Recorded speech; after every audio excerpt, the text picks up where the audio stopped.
어떤 목사님이 설교를 굉장히 길게 하시는 목사님이 계셨다고 합니다.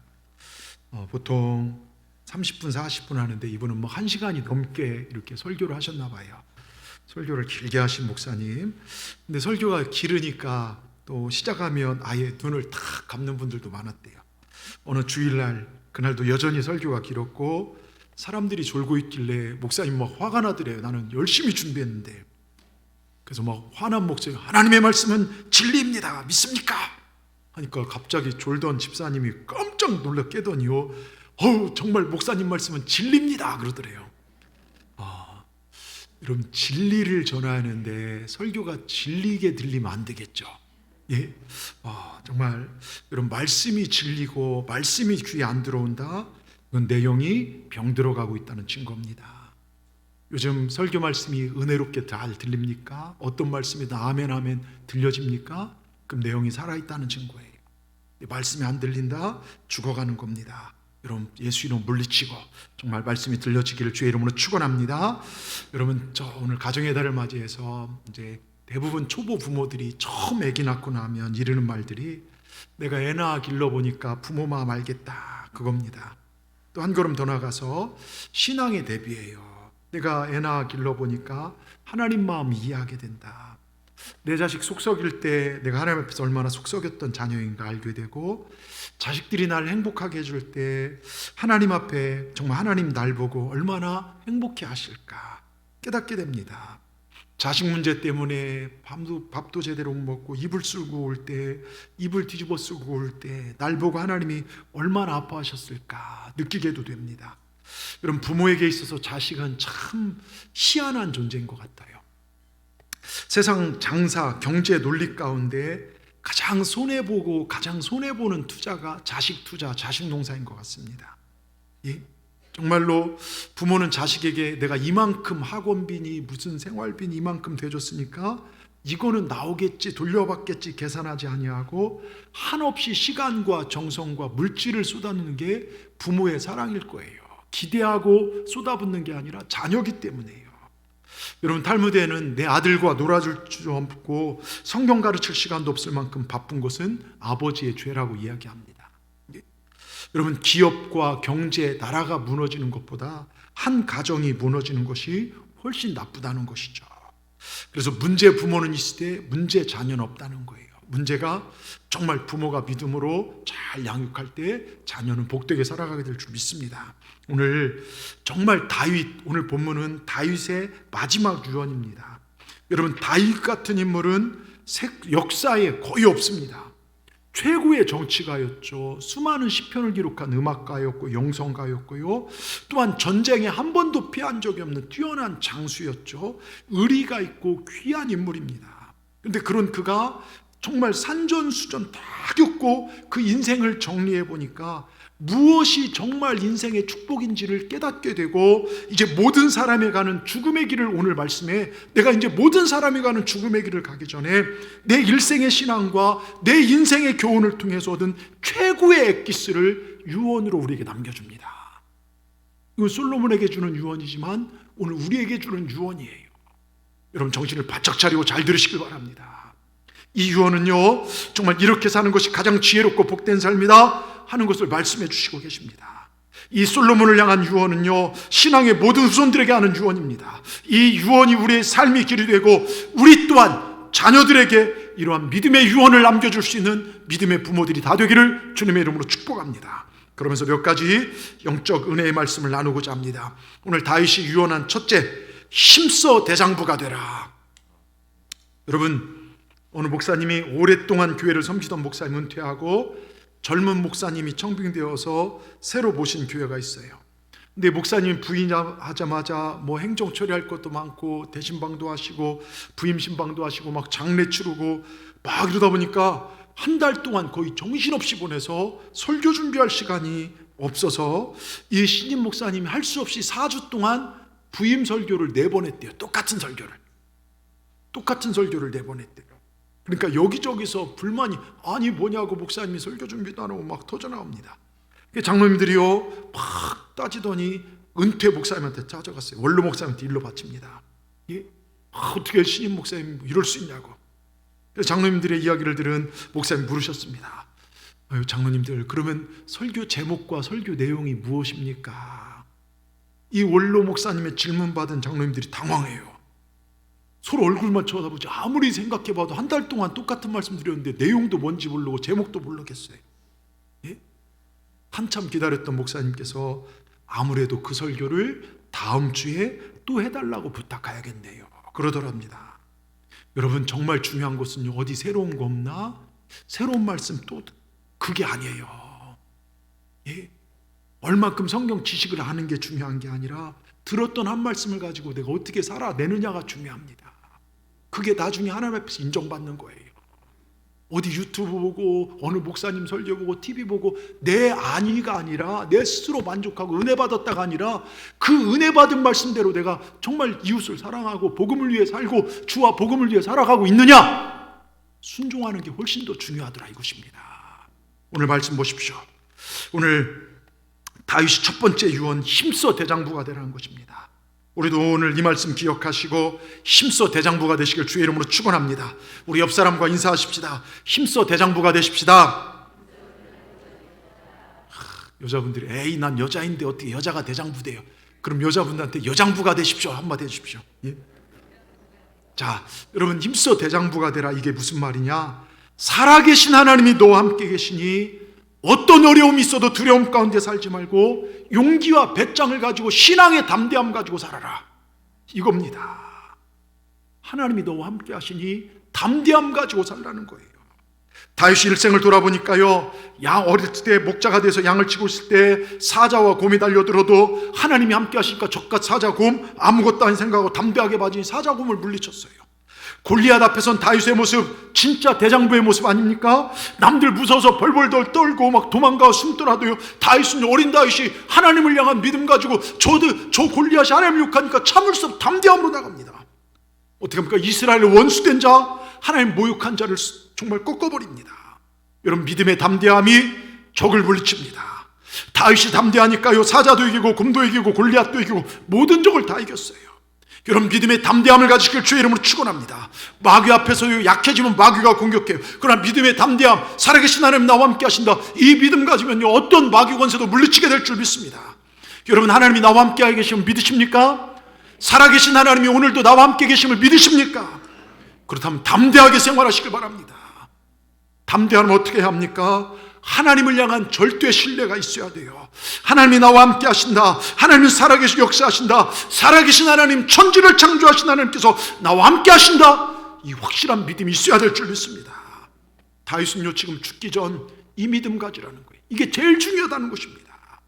하나님 온전히 믿고 그분을 따를 때 두렵지 않고 담대하게 어디서든 승리할 수 있으니 이 믿음을 가지라 유언하는 것입니다. 그러게 힘써 대장부가 되라, 첫 번째 유언이 그거예요. 힘써 대장부가 되라, 힘써 하나님을 믿는 믿음 안에 거하라, 이것입니다. 제가 이렇게 보면요, 교회에서 예배드리고 찬송드리고 기도할 때는 정말 하나님 살아계신 것 같은데 실제 삶의 현장 가서는요, 하나님 없이 사는 사람들이 많아요. 문제만 생기면 두려움에 사로잡혀서 이 사람 저 사람 찾아다니고 호들갑 떨고 두려워 떨고요. 여러분, 다장부가 되라. 교회든 세상이든 가정이든 어디서든 하나님이 나와 함께 하신다는 확실한 믿음 가지고 나가는 것, 이게 대장부의 삶인 줄 믿습니다. 누가 흔들어도 하나님이 함께 하시면 우리는 반드시 승리하게 될 줄 믿습니다. 여러분, 대대로 우상을 섬긴 집안에 자란 한 처녀가 시집가서 남편을 만났어요. 남편이 조그만 안산 지역에서 공장을 운영하는데 잘 됐다 안 됐다 항상 걱정입니다. 잘 되면 좋은데 안 될 때가, 그래서 시간 나는 대로 공장 일 잘 되게 해달라고 틈만 나면 용하다는 점쟁이 찾아갔어요. 그 점쟁이한테 자주 찾아갔는데 한 번은 점쟁이가 똑바로 쳐다보더니 당신 신 받았어, 당신 무당돼야 돼, 안 되면 당신 죽고 당신 남편 망해. 점 치러 가서 남편 잘 되게 해서 점쟁이한테 같이 무당대로 간 게 아닌데 무당 신 내렸다는 무당 말 듣고 나니까요, 덜컥 겁나고 막 잠이 안 옵니다. 그냥 무당되면 이제 가족에서 떠나고 한평생 살 걸 생각하니까요, 잠이 안 와요. 어떡하나 엎치락뒤치락 하는데요, 누군가 그런 얘기가, 예수 믿고 교회 나가면 괜찮다, 어디에 들어서요, 누가 전도한 사람 없는지 살펴보니까 때마침 그 동네에 전도하는 집사님 한 분이 계신 거예요. 야, 내가 그래 저분 따라 교회를 나가겠다. 그런데 내가 저 집사님 따라 교회 나가면 무당이 안 될 걸 텐데 이 마음이 들더래요. 그래서 그러면 마지막으로 그 무당한테, 나 신내렸다고 하는 무당한테 찾아가서 물어보고 가자. 찾아갔대요. 나 이제 교회 다니려고 그러는데 어떻게 생각하십니까? 나 무당 되기 싫다 그랬더니 여러분이 무당 같으면 어떻게 하겠습니까? 하나님한테 뺏기잖아요. 영적 자녀를 그러니까 막 화를 내면서 너 교회 나가면 급살 맞아 죽는다고, 네 남편 망한다고, 자녀 죽는다고 막 저주를 퍼붓더래요. 내 죽을 때 죽더라도 한평생 무당으로 사는 것보다 낫다. 나 하나님 믿겠다고 막 소리치고 나갔대요. 그 집사님 따라 주일날 교회를 처음 나왔어요.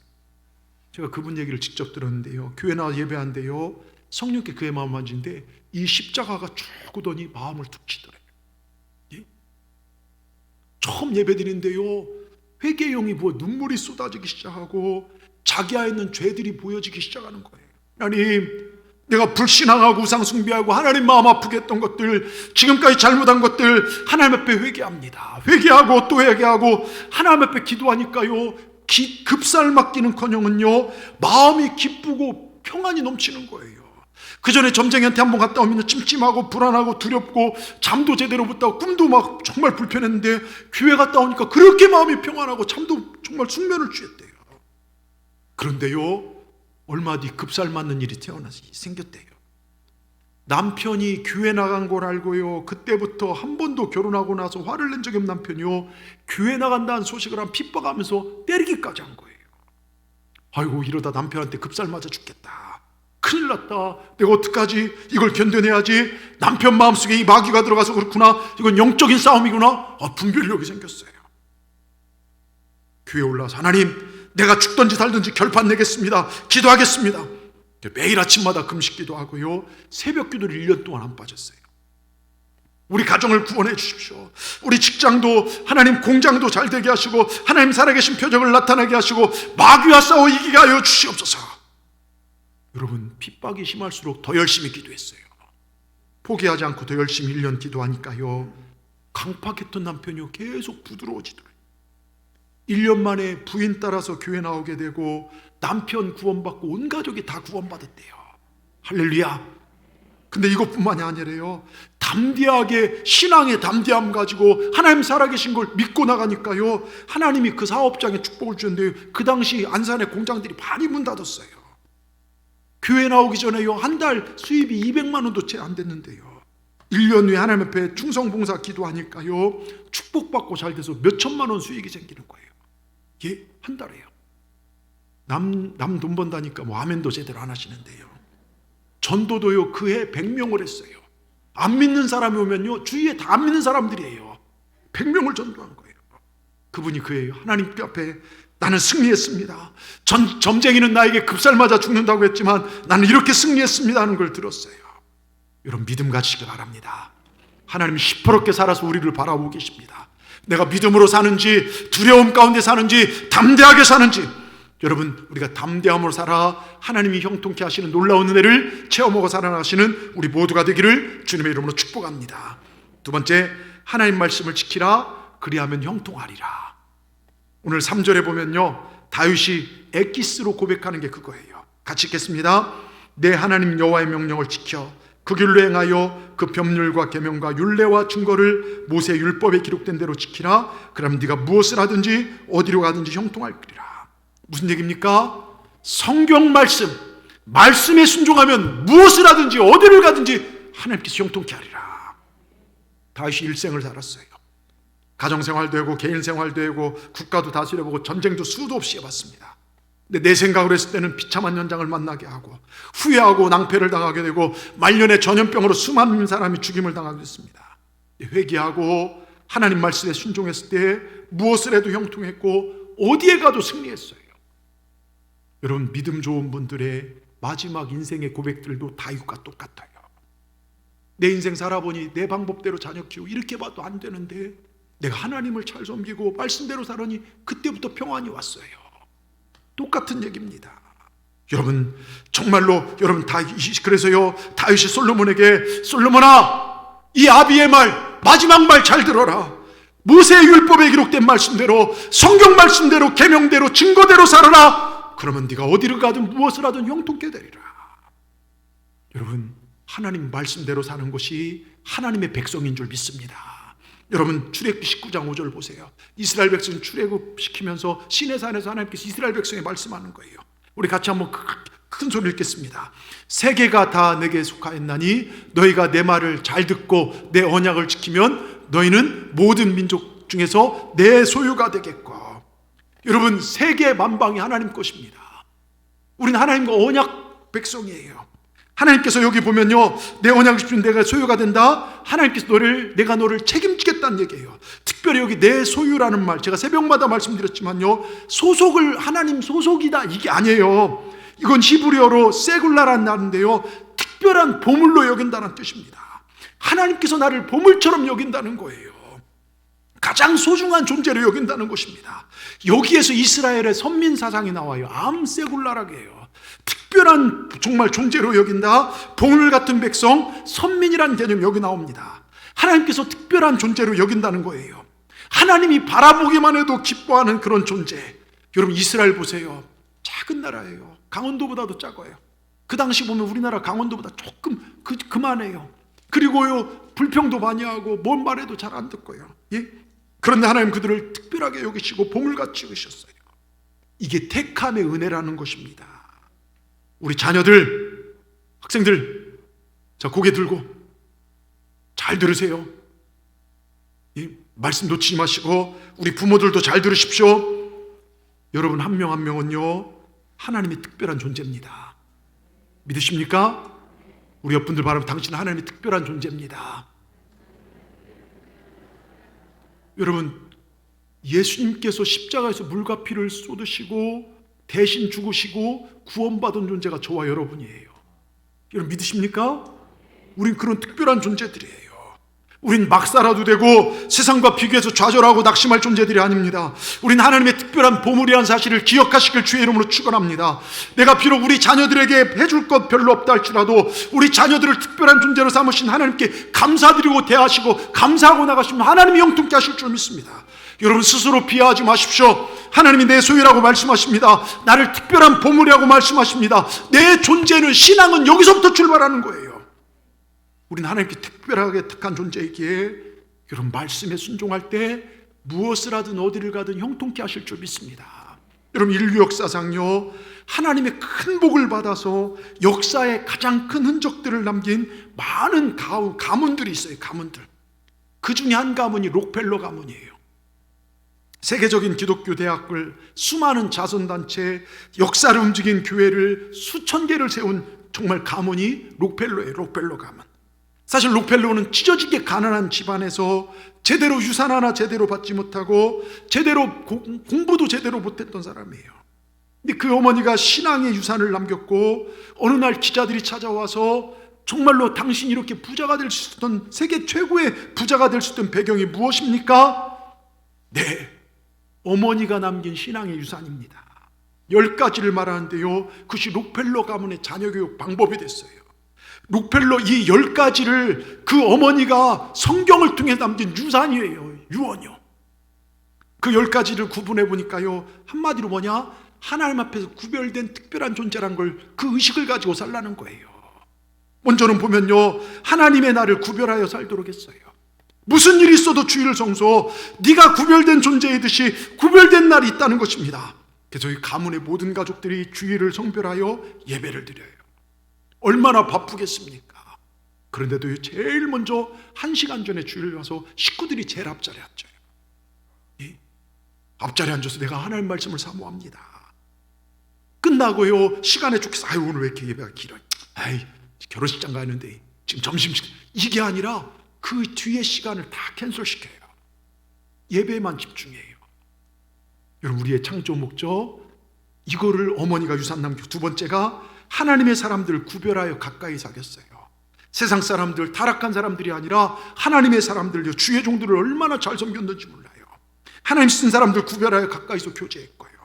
또 물건 가운데 하나님 것을 엄격히 구별했다는 것이죠. 그래서요, 옷을 쥐어주면 오른쪽 주머니는 11조 주머니, 네가 $10 벌으면 $1, $100 벌면 $10, 철저하게 11조 생활을. 이건 하나님 것이다. 어려서부터 그걸 가르쳤어요. 여러분 실제로요. 여러분 록펠러에게는요. 책을 읽어보니까 자서전을 읽어보니까 그의 11조를 계산하는 사람이 2명 있었대요. 11조만 계산해주고 월급 받는 사람, 은행원 2명이 있었대요. 여러분도 그런 복을 받기를 바랍니다. 우리 11조 계산 1분이면 끝나죠? 예. 여러분 그걸 계산해 갖고서요 한 달 동안 수익을요 어마어마한 하나님 복을 받았다는 것이죠. 또 말을 구별하여 했다는 거예요. 부정적인 말, 원망적인 말인 것이 아니라 거룩한 말, 긍정적인 말, 언제나 다른 사람과 힘과 용기를 주는 말, 믿음의 말을 하도록 훈련시켰다는 거예요. 여러분 이 4가지 제가 말씀드렸죠. 이게 뭡니까? 이게 말씀이에요. 온전한 예배 생활, 하나님의 것을 하나님 것으로 인정할 수 있는 권위와 인정하는 것, 온전한 헌신, 주일 성수, 11주 생활, 온전한 헌신, 말을 통해서 다른 사람 세워주는 것들, 이 말씀에 순종하고 살았더니 하나님께서 그에게 복을 주셨다. 여러분 우리가 정말 말씀대로 살아갈 때, 부모가 말씀대로 살아갈 때 자녀가 복의 근원 될 수 있다는 것 기억하시길 바랍니다. 우리 믿음의 선배들 한번 볼까요? 제가 몇 번 얘기했지만 한국 초대교회 시절 선교사님들이 곳곳에 교회를 세우고 다 돌볼 수 없으니까 그 중에 믿음 좋고 글 좀 읽을 줄 아는 사람에게 여기 내가 돌아올 때까지 정말 성도들을 잘 이끄십시오 하고 세우고 다른 데로 또 교회를 개척하러 갑니다. 이런 분들을 조사하러 가는데요, 여기 경상도 저기 하동 저쪽에서 실제로 있었던 시편 23편을 읽는데요, 여호와는 나의 목자시니 내게 부족함이 없도다 이렇게 시작하지 않습니까? 한참 이제 밤에 일하고 나서 수요일 밤에 모여서 성경을 읽는데 지금 이렇게 전깃불이 확 박지만요, 그 당시만 해도 호롱불 안에서 바람은 흔들리는데 조사가 이렇게 읽는데 한자랑 또 섞여 있잖아요. 성경이요. 여호와는 나의 목자르시니 내게 부족함이 없도다. 읽고 나니까 너무 비장한 말씀이 됐어요. 근데 그 조사가요 딱 성경을 내려놓고, 내는 여호와께서 내 목을 자르셔도 괜찮습니다. 내 목을 당연히 바쳐도 좋습니다. 나는 지금 죽을 각오가 돼 있습니다. 그러니까 여기저기서요 내도요. 여러분 이런 신앙의 선배들의 목숨 건 순수한 신앙이 있었다는 거예요. 예. 여러분 그들의 정말로 잘못 전해진 말씀까지도 하나님 말씀에 영광 돌리는 그런 정말로 그 순종하는 선배들이 있었기에 한국교회가 부흥됐고 한국사회가 부흥됐고 그 자녀들이 복을 받아 여기까지 왔다는 것입니다. 여러분 전쟁 끝나고요, 우리나라 일제치하에 전쟁 끝나고요, 여러분 50년 만에 이렇게 60년 만에 이렇게 부흥한다는 전 세계 어디에도 없어요. 우리가 이렇게 설 수 있었던 것들, 이 신앙인들의 목숨 건 순종이고 예배 하나님 말씀에 순종인 것인 줄 믿습니다. 그런데 지금 교회를 보십시오. 말씀도 내 형편과 감정에 따라 듣습니다. 교회 안에서는 말씀보다 각자의 의견이 더 큽니다. 그래서 얼마나 많은 교회가 은혜로 가기보다는 법법하다 지금 법에 걸려 있지 않습니까? 여러분 우리 믿음의 선배들은 그와 같은 하나님 말씀에 철저히 순종했습니다. 언제나 설교자를 존중했고 설교자와 좋은 관계를 유지하려고 힘썼기 때문에 강단에 들려오는 그 설교를 통하여 하나님 말씀을 제대로 들을 수 있었다는 거예요. 그러니 그것들이 그들에게 복이 되더라 이것입니다. 제가 전에 있던 교회가 한국교회에서 굉장히 큰 교회 중에 하나 아닙니까? 광림교회 있으면서요, 정말로 축복받은 사람과 그렇지 않은 사람들을 한 7천 가정 이상을 신방하다 보니까 저도 모르게 눈에 보여져요. 예. 그저 단순하게 순종하는 그들, 정말로 단순하게 하나님 정말 순종하는 그들을 보면서 하나님께서 이 어려운 중에서도 저렇게 책임져 주시는구나. 그분들의 고백, 내가 하나님이라니 하나님이 내 일을 책임져 주셨습니다. 여러분 내 발버둥으로 살려고 하지 마십시오. 내 노력으로 내 발버둥으로 여기까지 왔지만 내 뜻대로 되지 않는 게 삶 아닙니까? 하나님께 더 맡기십시오. 하나님 말씀에 순종하십시오. 여러분 말씀대로 살아 손해보았다는 사람 못 봤습니다.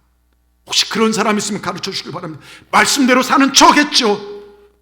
말씀대로 사는 사람은 하나님이 책임져 주십니다. 여러분 하나님의 모든 계획과 축복은 전 인생을 통해 체험한 다윗은요, 어떤 것이 형통한 것인지를 알고 말씀대로 살아라, 이걸 유언으로 남기는 거예요. 지난주에 우리가 백령도의 허득성도 얘기했잖아요. 예수 잘 믿으라, 이게 기념비 아니면 유언 아닙니까? 여러분 잠언 16장 20절 보십시오.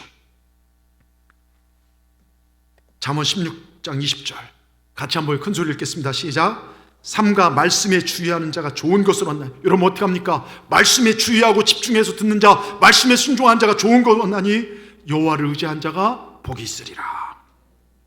여러분 하나님 말씀을 주의해서 듣기를 주의 이름으로 축원합니다. 어떤 집이요, 미신을 믿는 집안에 자란 한 남편이 결혼 후에 정말 아내가 교회 나가는 것이 좋은 일이야, 여가 선용위에서 그 사람들 괜찮더라, 교회 나가, 아내가 교회 나가는 걸 허락해 줬어요. 아내가 열심히 교회 다니는데 은혜 받았어요. 교회 나가는 거 취미가 되어 다른 취미 활동 다 중단했고 하나님 앞에 기도하고 찬송하고 예배드리고 봉사도 열심히 해요. 거기는 전에 있던 교회는 월요일 날 빼놓고는요, 화요일부터 계속 성경 프로그램이나 정말 아주 토요일까지 주일까지 확 교회가 돌아가니까요. 가서 막 하는데 너무너무 재밌는 거예요. 근데 아내가 너무 열심히 교회 나가니까 남편의 시기심이 생겼어요. 아니 교회 나가는 거 적당히 나갈 것이지 왜 그렇게 열심히 나가냐면요, 확 나가지 말라고 핍박을 합니다. 근데 이미 하나님의 살아계심을 체험했거든요. 안 나갈 수가 없잖아요. 남편뿐만 아니라 시댁 식구까지 막 반대한 핍박합니다. 그때 하나님 앞에 기도해. 하나님, 저 마음대로 교회 나가서 하나님 예배할 수 있도록 하나님 말씀 순종할 도와주시옵소서. 강팍한 남편의 마음을 변화시켜 주시고 시댁 식구들도 핍박자가 구원자 되게 하여 주시옵소서. 그렇게 기도를 막 하고 있는데 얼마 있다 새로운 기도 제목이 생겼어요. 남편이 고위 공직자 이 사무관 시험을 치르게 된 것입니다. 남편 몰래 철회하며 금식하며 열심히 기도했어요. 오늘 아내는요, 기도하고 잠을 자는데 남편이 합격 통지서 받는 꿈을 꿨어요. 꿈을 꿔도 기분이 좋지 않습니까? 그래서 그 이야기를 남편에게 딱 해줬대요. 여보, 내가 교회에서 기도하고 잠깐 잠들어 꿈 꿨는데 당신 이번에 합격하는 그 통지서를 내가 받는. 그랬더니 남편이요, 교회 가는 것들 반대 남편도 야 합격만 한다면 나도 교회 나가지. 그렇게 말이 바뀌더래요. 그 말을 듣고 이 아내가 신이 나서요 더 열심히 기도를 했습니다. 하나님, 제 남편 얘기 들었죠? 합격만 하면 교회 나온대요. 합격만 하면 합격만 하겠어요. 합격 구원, 합격 구원. 뭐 길어가도 걸어가면서 남편 합격되면 교회 나오니까 이제 구원 받으니까 구원, 합격 구원, 합격 구원. 뭐 이러고 다닌 거예요. 예? 하루는 새벽에 벌떡 일어나서 후다닥 나가니까 이 새벽에 어디 가냐고. 어딜 가? 새벽 기도 가요. 와, 왜? 당신 합격했어. 응, 갔다 와. 그러더래요. 예? 이제 남편 허락받고 교회 나가서 열심히 기도합니다. 하나님 합격, 구원, 꼭 합격해야 합니다. 우리 가정 구원하려면 합격시켜줘야 합니다. 드디어 시험날 됐어요. 아침에 나가려고 남편을 붙들고 아내가 여보, 혹시 무슨 일 생기면 꼭 하나님을 찾으세요. 내가 잠깐 기도할게 하면서 잠깐 기도해 주는 거예요.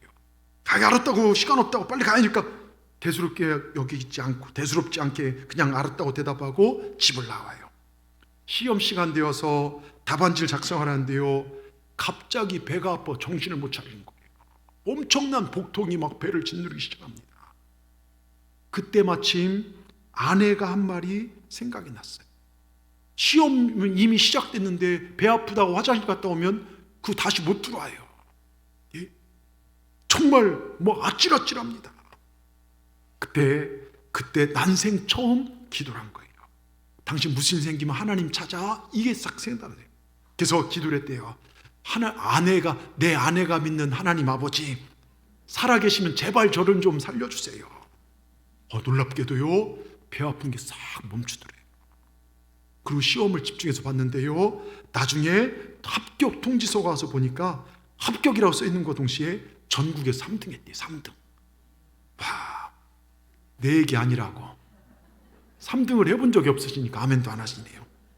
합격 통지서를 보니까 아내가 너무너무 기뻐서 여보, 이제 우리 함께 교회 나가요. 그랬더니 합격 통지서를 받은 그날 주일에 남편과 함께 교회 나가서 등록을 해버렸어요.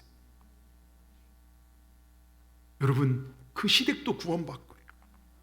때론 어렵지만, 힘들지만, 여러분 핍박도 있지만, 원수마귀는 우리가 말씀대로 살려고 할 때마다 우리를 괴롭히지만, 여러분 오직 말씀으로 내 감정 이겨내세요. 환경 넘어십시오. 살아계신 하나님 바라보시고 나가실 때 하나님께서 우리를 형통케 하시고 이기게 하실 줄 믿습니다. 끝으로요, 내가 받은 구원과 축복, 내 믿음이 내 대에서 끊어지지 않게 하고 자녀에게 이어지게 하십시오.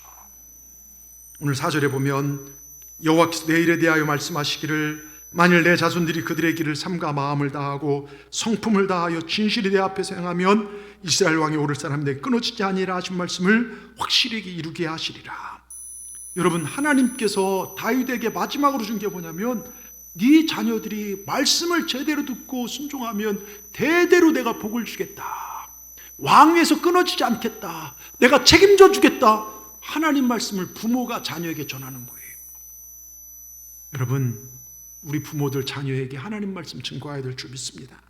오늘 마태복음 10장 41절을 보십시오. 마태복음 10장 41절에 보면 이런 얘기가 쓰여 있어요. 선지자의 이름으로 선지자를 영접한 자는 선지자의 상을 받을 것이고 의인의 이름으로 의인을 영접하는 의인의 상을 받는다. 자, 여러분, 선지자란 이름 때문에요, 그가 하는 일이 하나님 말씀 증거하는 선지자이기 때문에, 그가 하나님의 일을 감당하는 것 때문에 선지자를 선지자로 영접하면 하나님이 상을 주시고 복을 주신다는 내용이에요. 가끔 저희 교회 선교사님들 오시지 않습니까? 그분이 잘났건 못났건 어리건 나이 많건 선교사님이라는 사실 때문에 그를 잘 접대할 때 하나님께서 그걸 받으시고 상을 주신다는 거예요. 나이 어린 목사가 있지만 인격적으로 모자라 보이지만 그가 목사라는, 주님께서 기름 부음 받은 목사라는 사실 때문에 주의 종으로 접대할 때 그 상을 하나님께서 상을 주신다는 내용이에요. 이런 의미에서 잘 들으십시오. 내 아이들, 내 자녀들 하나님 보내신 아이니까, 내 자식은 하나님이 주신 하늘의 천사니까, 나를 믿고 내 가정에 맡긴 존재니까 주님의 이름으로 잘 양육하고 잘 접대할 때 하나님께서 그에게 상을 주신다는 거예요. 여러분, 잘 들으십시오. 저는 제가 꽤 괜찮은 아빠라고 생각을 했어요. 예? 아이들 잘못된 저기 하는 저 화를 내더라도 신앙으로 항상 양육하죠. 밥 굶긴 적 없죠. 예진이 너 밥 굶어본 적 있냐? 없죠. 남들처럼 좋은 옷 입히진 못했지만 벗기진 않았어요. 예?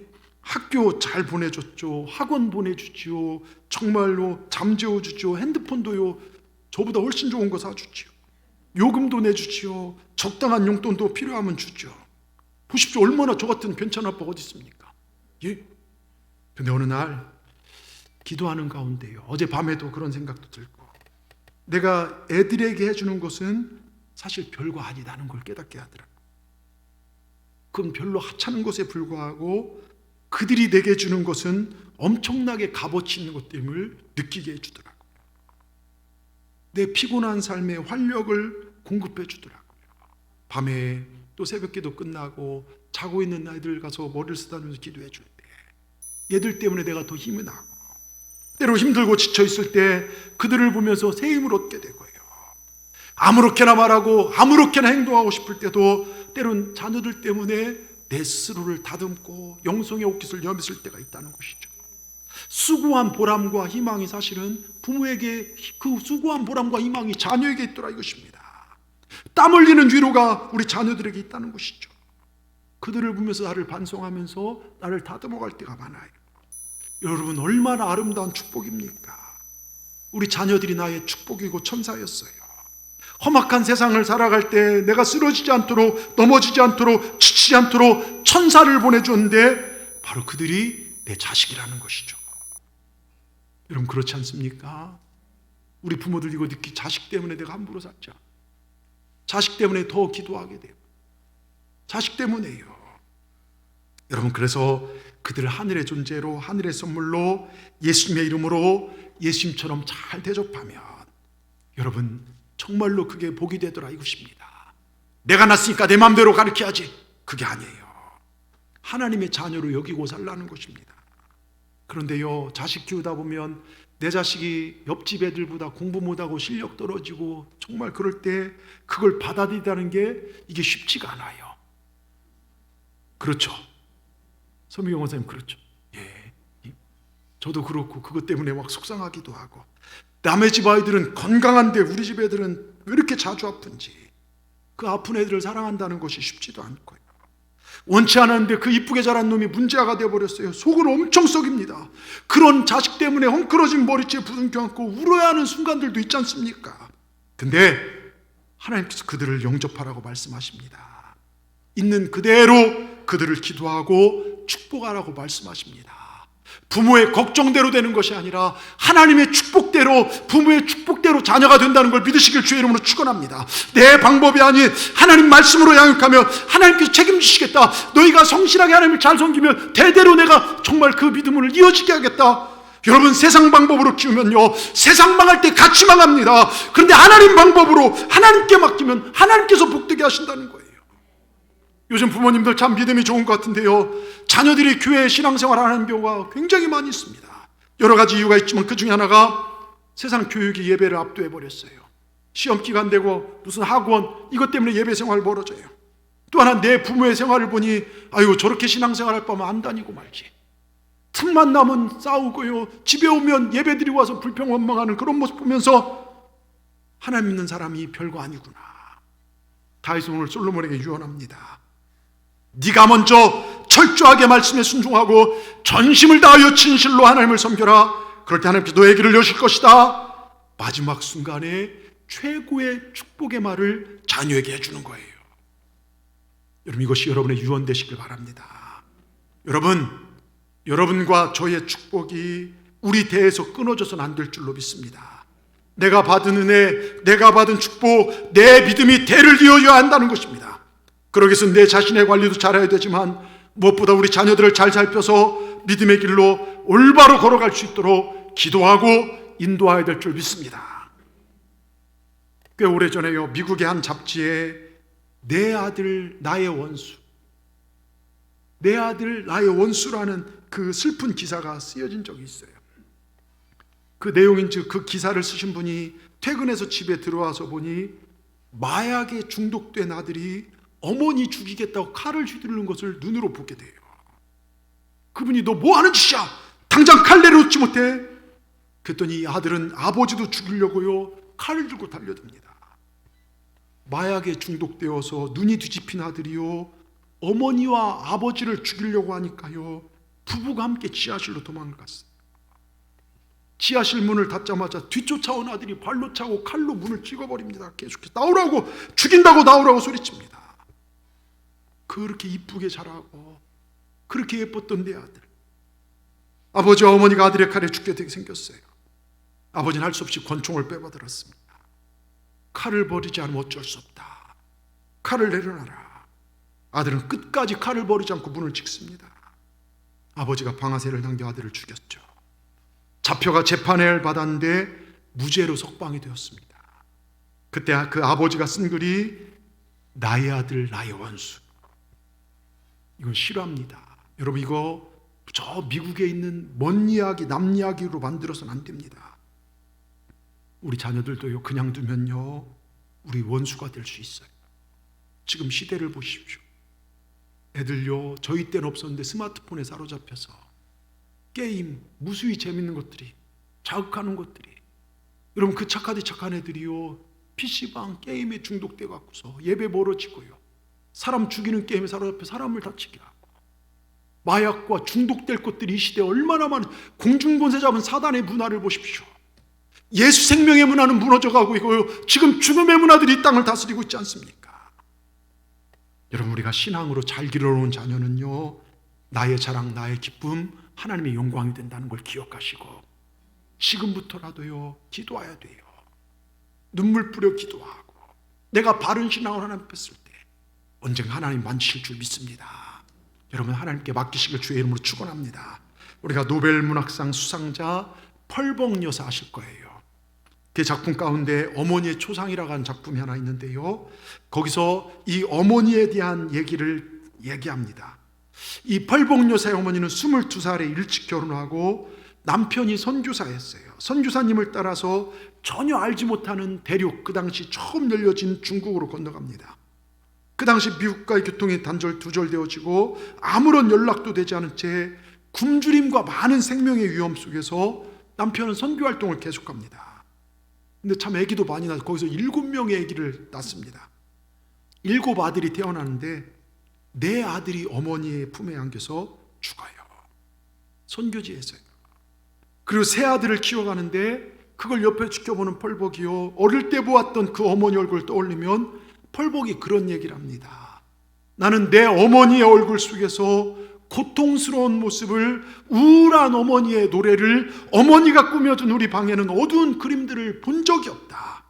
내 엄마가 들려준 얘기 가운데 절망적인 얘기를 내가 들은 적이 없다. 언제나 희망이 넘치는 믿음의 얘기를 어머니는 우리에게 들려주시곤 했다. 잘 들으십시오. 이 펄벅 여사 어머니의 모습이 이 땅을 살아가는 예수 믿는 자들의 모습이 돼야 하지 않겠습니까? 예? 입만 열면 부정적이고 불평하고 원망하고 저주하는 얘기, 여러분 그런 모든 것들 우리 삶에서 이제 걷어내십시다.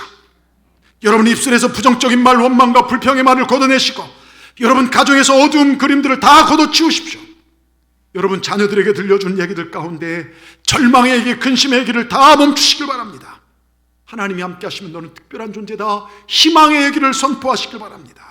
너는 하나님의 특별한 존재다, 너는 우리 가정의 보물일 뿐만 아니라 하나님의 보물이라고 선언해 주십시오. 부모의 축복대로 자녀들의 삶이 완성될 줄 믿습니다.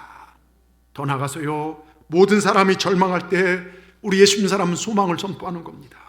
왜요? 하나님 살아계시기 때문에요.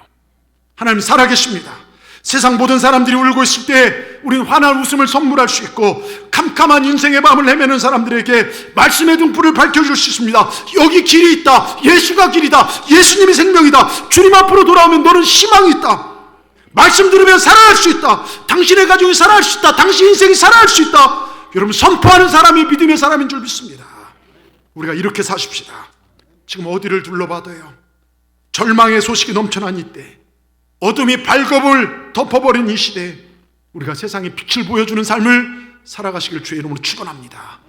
예수 믿으면서도 이게 예수 믿으면서 인상 쓰는 게 기적 중에 기적이에요.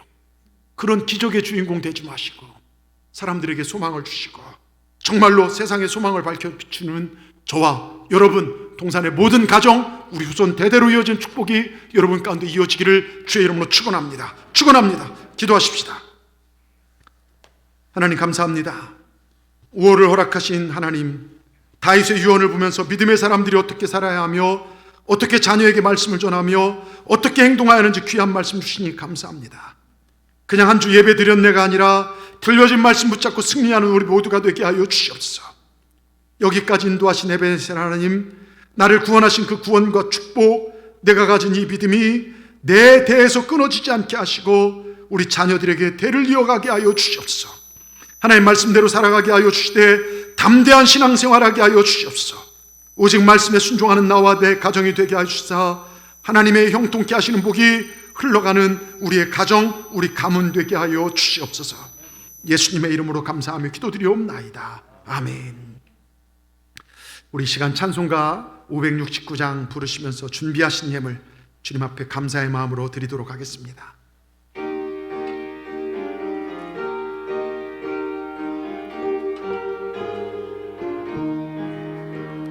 선한 목자 되신 우리 주 항상 인도하시고 푸른 풀밭 좋은 곳에서 우리 먹여주소서. 선한 목자 구세주여